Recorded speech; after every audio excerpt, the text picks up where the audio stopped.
본 영상은 스포일러와 8화까지의 결말을 포함하고 있습니다. tvN 또는 티빙에서 드라마 먼저 보고 영상을 시청해야 이해할 수 있습니다. 이전 영상에서 홈타운 1화부터 4화까지 정리했고 이번 영상에서는 1화부터 8화까지의 주요 떡밥들만 정리했습니다. 또한 개인적인 해석과 추측을 포함하고 있으니 틀릴 수 있다는 점 참고 바랍니다. 영상 끝까지 시청하고 다양한 의견은 댓글로 남겨주세요. 그럼 시작합니다.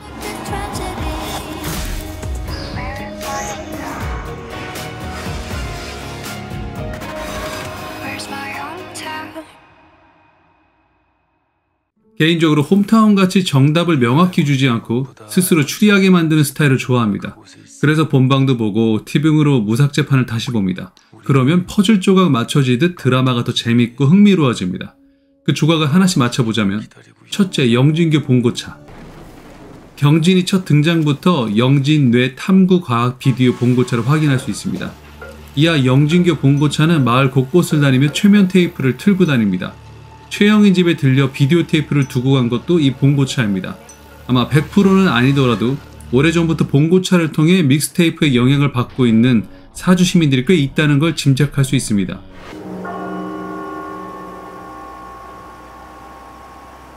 둘째, 백마스킹. 90년대와 2000년대 초반에 백워드 매스킹의 논란이 한창 있었어요. 테이프나 레코드판을 거꾸로 들으면 사탄 경배나 살인을 유도하는 메시지가 나온다는 거였죠. 제가 그 당시 세대였기에 홈타운에서 믹스테이프를 거꾸로 들으면 뭔가 나올 거라는 것 이미 알고 있었습니다. 특히 백마스킹 테이프의 경우 재영이가 방송실에 있었을 때 누군가 문 밑으로 두고 갔었죠. 깜짝이야. 바로 경진이가 두고 간 겁니다. 경진이가 몰래 두고 가려 한 날 비가 왔었고 경비한테 자기 이름 방명록에서 지워달라 부탁을 하죠. 이영덕 학원에서 준 테이프를 자주 듣고 거기다 환각제인 LSD 사탕까지 복용하며 비디오 속 여인을 점점 더 실제처럼 보게 됩니다. 경비실 앞에서도 그 여자가 보인다고 말하죠. 근데 있잖아요. 이제 그 여자가 안 사라져요. 계속 보여요. 그리고 7화에서 백마스킹을 통해 이 테이프의 진실이 밝혀집니다. 여자가 계속 보인다. 육주 속에 웅크리고 있던 여자. 저 여자가 내를 계속 따라다닌다. 나는 네가 아니었다면 그 학원에 절대 안 갔을 거야.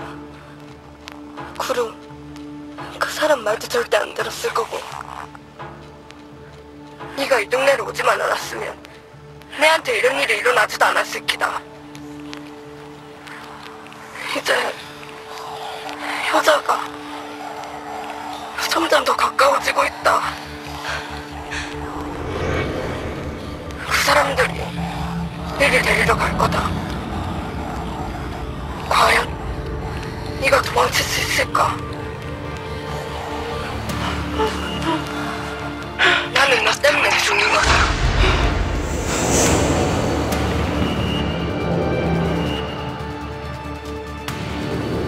나는 조재영, 네가 죽인 거야. 사실 재영이와 경진이는 처음에 친했던 사이였던 것 같습니다. 친한 친구끼리 믹스테이프로 메시지를 주고받았다는 걸 기억할 겁니다. 그런데 전학 온 지 얼마 안 된 재영이에게 성적 1위를 빼앗기며 관계가 틀어진 거죠. 재영이는 왜 경진이 1등에 집착하는지 이해 못했습니다. 그건 일본 출장 간 아버지가 경진이가 1등할 때만 한국에 들어와 돼지갈비를 사줬고 경진이 엄마는 그렇게라도 해서 남편을 집에 오게 만들고 싶었던 거죠. 경진이는 이영덕 학원에 들어갈 경제적 형편이 되지 않았지만 엄마의 성화를 견디다 못해 비싼 학원까지 결심하게 된 겁니다. 이후로 테이프와 LSD 사탕에 점차 중독되며 환각 증세가 심해져 어머니까지 살아가게 되죠. 경진이는 이 모든 원인을 재영이 탓으로 돌린 겁니다. 재영이가 왜 경진이 실종 소식에 표정이 굳고 어머니 사망 소식이 불안해했는지 이해가 될 겁니다. 일종의 죄책감이죠. 경진이의 경우 이미 자신의 어머니를 살해했다는 죄책감에 믹스테이프를 재영이에게 전달하고 자살을 결심합니다. 또한 둘이 친했다는 증거는 재영이는 진심으로 친해지고 싶은 친구한테는 자신의 출신을 털어놓습니다. 자기 아버지가 조경호라는 사실을. 이걸 받아들인 문수기와는 절친이 되었지만 경진이에게는 역효과가 난 거죠. 내가 비밀 하나 알려줄까? 내가 전에 말한 조재영 알지? 가가 조경호 딸이래. 10대 사춘기의 친구가 얼마나 중요한 때인가요? 심지어 구루의 딸로 훈련받는 중에도 시중드는 또래 남자에게 재영이가 친구하자는 걸 봐도 알 수 있을 겁니다. 그러면 우리 말 놓으면 안 될까? 셋째, 한가족 복지원. 네가 알고 있는 것보다 훨씬 더 끔찍한 얘기가 그곳에 있어. 우리는 그곳에 우리 발로 들어온 게 아니야. 그러니 그 사람들은 그 짓을 멈추지 않았을 거야. 우리를 굶기고 짓밟고 추운 방에 던진 뒤에 우리가 얼어 죽기만 기다리고 있었을 거야. 실화를 통해서 한가족 복지원의 끔찍한 아동학대 정황이 있었다는 걸 알 수 있습니다. 조경호 본인도 괴롭고 힘들었지만 동생 조정인이 고통받는 것 역시 참고 지켜보기 힘들었던 것 같습니다. 얼마나 끔찍한 것이었냐면 복지원에 들어온 아이들이 단 한 명도 살아서 나간 경우가 없다는 점입니다. 즉 굶어 죽던지 맞아 죽던지 했을 때 시체가 밖으로 유기되었을 뿐이죠. 그곳이 바로 사슴농장일 가능성이 큽니다.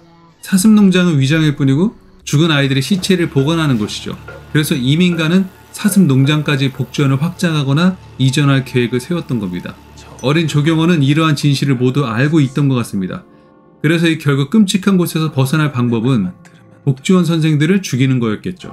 내가 하자는 대로만 하면 돼.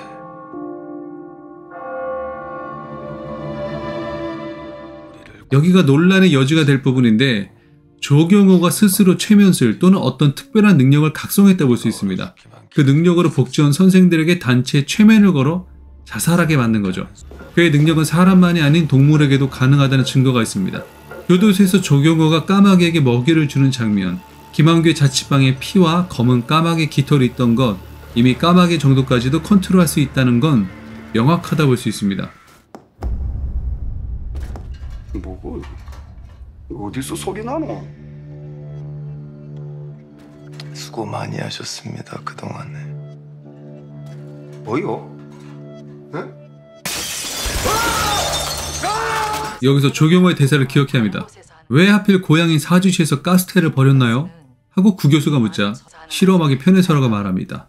네, 맞는 말입니다. 자신이 자라와 골목까지 꿰뚫고 있는 사주시만큼 실험의 변수를 줄이기 편한 장소는 없었죠.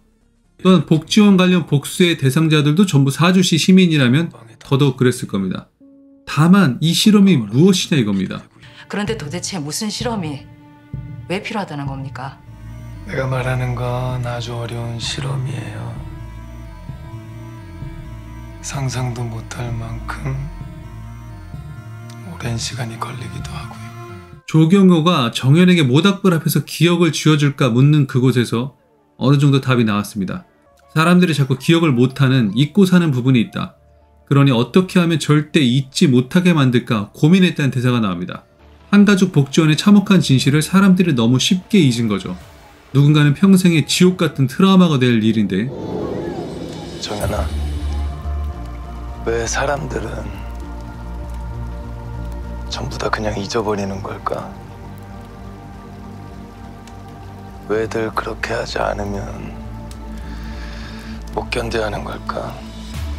무슨 말이야 그게? 그래서 내가 생각을 해봤어. 그럼 사람들이 절대로 잊을 수 없는 일은 뭘까 하고. 며칠 전에 역에서 있었던 테러, 그거 내가 한 거다. 그리고 너랑 네 친구들이 나를 도와줬어. 그게 무슨 말이야? 응, 말 그대로야. 사주역 테러를 저지른 사람이 우리라는 거야. 뭐? 우리가 그 지옥, 그 복지원에서 나왔을 때도 있었던 일이야. 그러니까 무슨 일이 벌어져도 괜찮아.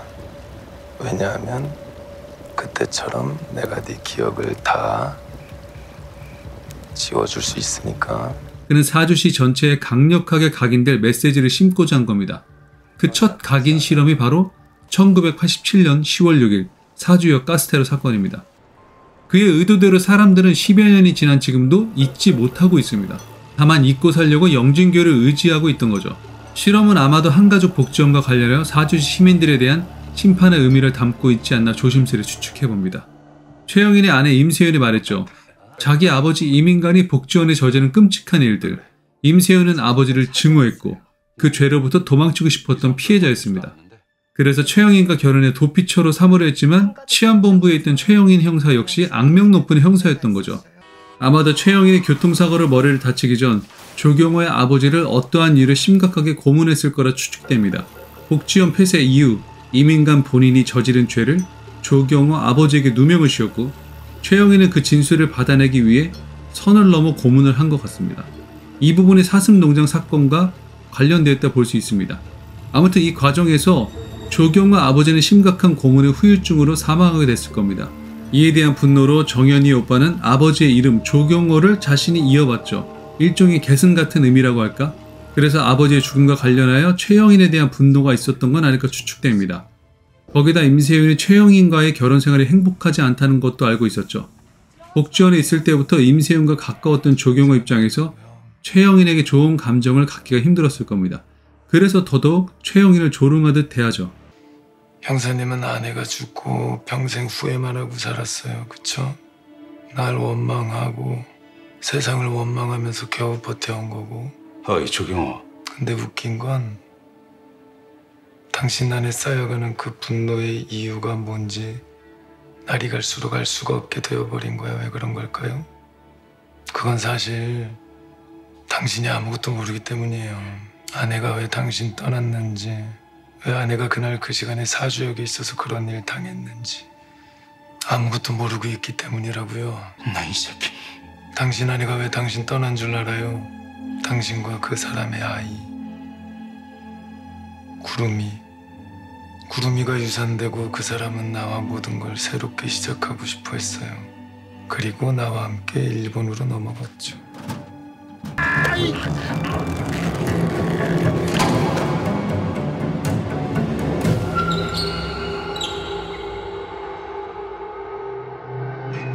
조경호입니다.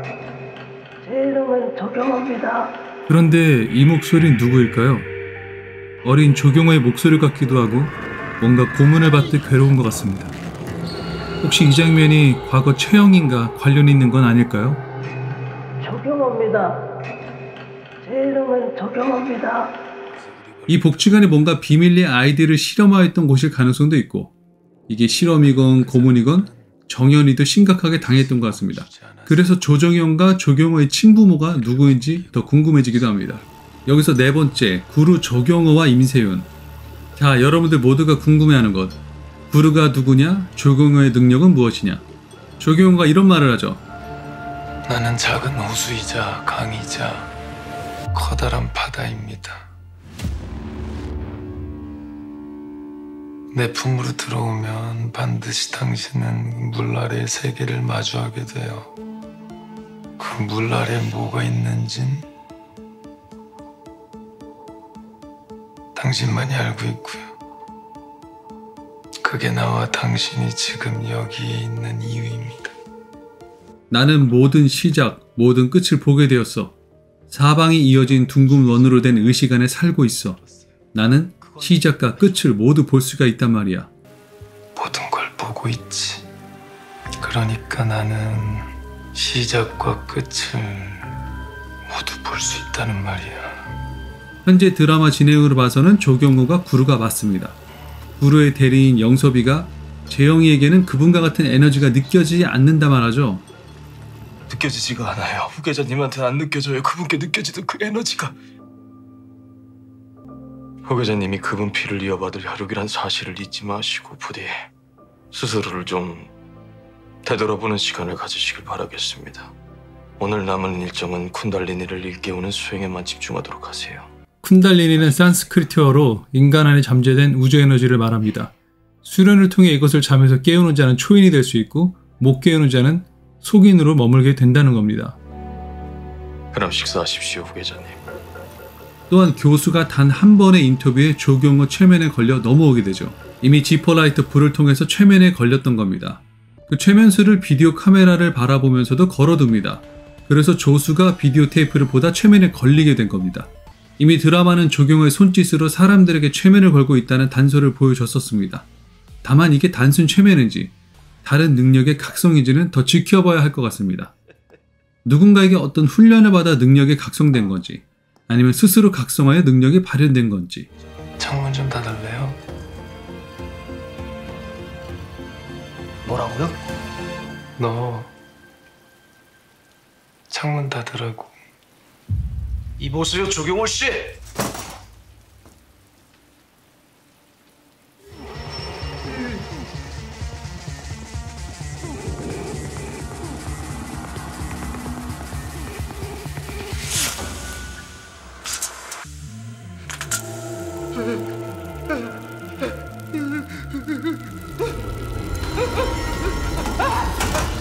정말 소름 돋았던 건 홈타운 이화에 이미 구교수 옆에 최영인이 있었다는 떡밥입니다. 양반장이 이영사 병문안 때 차 안에서 가지라고 한 지퍼 라이터, 조경호가 라이터 집으며 바라보는 장면, 그리고 불 켤 때 말이죠. 홈타운은 그래서 지금 시점에서 처음부터 다시 보기를 하면 더욱 흥미진진해집니다.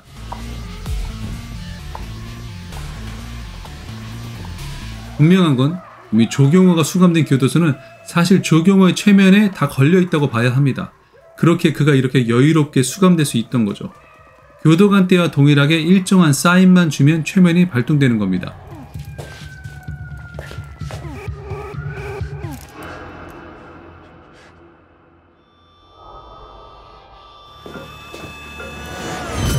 이미 영진교 소속인 게 밝혀진 정민재가 정 수장이 LSD 관련 약을 탔을 가능성도 있어 보이지만 만일 그게 아니라면 구루의 능력 자체가 혈통의 힘일 가능성도 있습니다. 영섭이 재영이에게 그분의 피를 이어받은 분이라고 강조하는 걸 보면 구루의 혈통을 통해서만 특별한 능력이 유전되었을 가능성이 높습니다. 재영의 능력을 각성하기 위해 대리인이 뭔가 훈련을 하는 것도 그 증거 중 하나이죠. 그렇다면 감옥에 수감된 조경호의 실제 아버지가 누구인지 그 과거가 앞으로 밝혀져야 할 겁니다. 그리고 복지원 교사들이 구체적으로 사망한 원인과 사건의 종결, 경호와 정연이 입양된 과정을 포함해서 말이죠. 좀 더 구체적으로 예를 들자면 조경호의 능력은 직접 최면도 가능하지만 테이프 같은 미디어를 통해서도 최면을 걸 수 있는 겁니다. 결국 이 거대하고 오랜 실험은 자신의 능력을 시험해보는 것 포함 사주시의 과거 죄악에 대한 심판의 메시지를 포함한다고 봅니다. 저도 처음 배웠을 때는 이해하지 못했어요. 저분의 힘을. 하지만 그것이 얼마나 어리석은지 깨달았죠. 그저 믿으면 됩니다. 우리 몸 안에 그분이 들어오신 거예요. 영진교인들이 물을 마시는 행위는 종교적 의미를 보자면 마치 침례처럼 죄 씻음, 거듭남, 정화의 의미를 갖고 있습니다. 게다가 물을 비유로 자신을 마치 성경의 메시아처럼 소개하기도 합니다. 그렇게 1987년 가스테러 사건 이후 두 번째 정화 작업으로 천양 정수장 물을 이용할 것으로 보입니다. 그래, 이제 우리만 남았네. 그날을 잇는 정화의 시간. 이제 우리는 새 시대, 새 천년을 맞이하는 기다. 조경호가 교도소를 장악한 건 예고에 다 나왔고 사실 이미 예고된 일이기도 하죠. 다만 조경호와의 인터뷰 이후 구교수는 조경호를 영접하였고 최영희는 환각은 보아도 조경호에게 완전히 넘어가지 않습니다. 이게 아마도 임세윤이 죽기 전 최영인에게 뭔가를 걸어둔 것 같아요. 여기서 재미로 좀 더 썰을 풀자면 마치 조경호가 구루인 것처럼 드라마가 묘사했지만 진짜 구루는 임세윤일 수도 있습니다. 비디오 속 여인도 임세윤이고 모두가 환각에 걸리면 물귀신 같은 임세윤을 보게 됩니다. 임세윤이 일본에서 조경호와 지내며 그에게 자신의 능력을 모두 계승했거나 조경호가 이미 갖고 있던 다른 잠재력을 끌어올려줬을 수도 있습니다. 비디오 테이프의 경우 테러 직전에 임세윤이 직접 주술적인 행위를 하며 그걸 조경호가 비디오로 담았다고 볼 수 있습니다. 그 비디오 테이프를 가지고 자신들의 능력을 정연과 친구들에게 테스트를 하며 효과가 있다는 걸 입증한 거죠. 물론 그 전에 일본에서 먼저 사전 실험을 몇 번 했을지도 몰라요. 그리고 조경호에게 비밀을 털어놓았겠죠. 임세윤은 자신의 능력이 모계로부터 유전된 것이며 뱃속에 태어날 아기가 만일 딸이라면 내 능력을 물려받았을 것이다. 그래서 구루의 아들이 아닌 구루의 딸이 구루를 대신할 것이다 라는 표현이 생겼다고 봅니다. 만일 이게 맞다면 엄청난 반전이고 조경호가 본래부터 각성한 구루가 맞다면 큰 반전은 아니어도 이 역시 충분히 흥미롭다고 봅니다. 물론 복지원의 과거를 비디오로 담은 사람은 누구인지 거기까지는 명확히 알 수 없고 이민간도 구루의 대리인만 만났을 뿐 진짜 구루가 누구인지는 정확히 모르는 것 같아요. 끝으로 조경호의 말. 이 이야기의 시작은 너, 나, 재영이야. 이 사실을 잊으면 넌 또 같은 일을 반복하게 돼. 또 반복하게 되면 넌 그전으로 결코 돌아갈 수 없어. 진짜 반전으로 정연이가 어떤 능력을 숨기고 있는 건 아닐까요? 정연아, 그 능력이 폭주할까봐 조경호가 정연이 안에 두려움 또는 봉인을 걸어놓은 거죠.